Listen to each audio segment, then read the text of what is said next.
Maka kalau kata hari Arafah hari ini, kita nak buat apa di sini? Nabi SAW sebut dalam satu hadis riwayat Jabir kalau tak silap, Abdul Ayyam Yaum Arafah. Hari yang paling afdal dalam setahun ialah hari Arafah. Kalau dalam seminggu hari Jumaat. Kalau dalam setahun hari Arafah.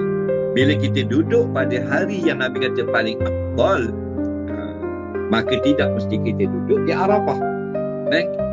Kalau Arafah tu makaniyah. Tapi kalau Yaum Arafah zamaniyah. Jadi zaman kita duduk pada masa Arafah, inilah harinya. Cara ibadahnya yang sangat besar ialah puasa.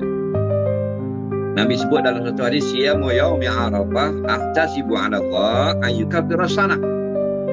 Aku beritahu kamu ni, puasa hari Arafah mengharapkan Allah Ta'ala yukaffirus sanah, ampunkan dosa setahun. Tahun bila tu? Allati qablah wassanah allati qablah.